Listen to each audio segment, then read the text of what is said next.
मनोज जरांगे पाटलांच्या आमरण उपोषणाचा आजचा चौथा दिवस आहे।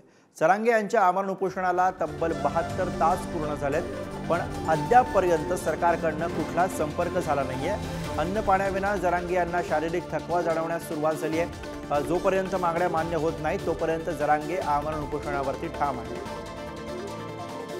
जरांगे पाटील यांच्या उपोषणाचा आजचा हा चौथा दिवस 72 तास उलटून गेलेले आहेत, मात्र अद्यापही सरकारकडून कुठलाच संपर्क जरांगे पाटील यांना झालेला नाही आणि आता अन्न पाण्याविना जरांगे पाटील यांच्या प्रकृतीवरती परिणाम दिसू लागले। आणि याच विषयी अधिक बोलूया। अंतरवाली सराटीमधून थेट आपले प्रतिनिधी गौरव साळी सध्या आपल्या सोबत आहेत। गौरव, तुमच्या मागे आपण जरांगे पाटील यांना बघू शकतोय।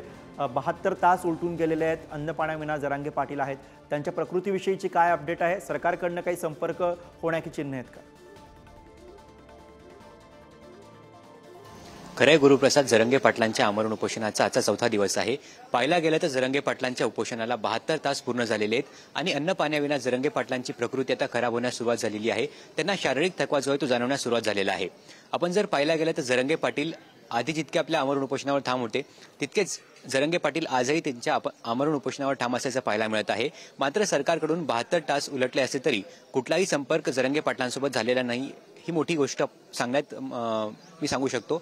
आपण जर पाहिला गेलं तर जालना जिल्हाभरामध्ये कालपासून जोरदार पाऊस पडत आहे आणि असं असताना देखील मराठा समाज जो आहे तो जालन्यातल्या अंतरवाली सराटीत मोठ्या संख्येने गर्दी करत आहे। जरांगे पाटलांविषयी एक आपुलकी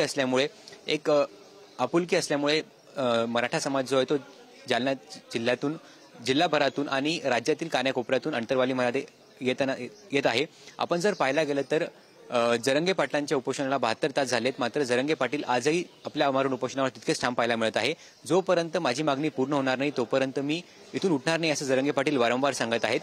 आपण जर पाहायला गेलं तर काल डॉक्टरांनी सांगितलं होतं की जरांगे पाटलांची प्रकृती आज जरी स्थिर असली तरी उद्या ही प्रकृती ढासळू शकते, कारण अन्न पाण्याविना त्यांच्या प्रकृतीत बिघाड होऊ शकतो असं डॉक्टरांनी सांगितलं होतं। आणि त्याच प्रकारे जरांगे पाटलांची प्रकृती आता खराब होण्यास सुरुवात झालेली आहे आणि जरांगे पाटलांच्या प्रकृती संदर्भात अद्यापपर्यंत सरकारकडून कुठलीही विचारपूस झालेली नाहीये किंवा सरकारकडून अद्यापपर्यंत कुठलाही संपर्क झालेला नाहीये। गुरुप्रसाद, उपोषणाची केव्हा गंभीर दखल घेत हे बघायचंय। धन्यवाद गौरव या सगळ्या सविस्तर माहितीसाठी।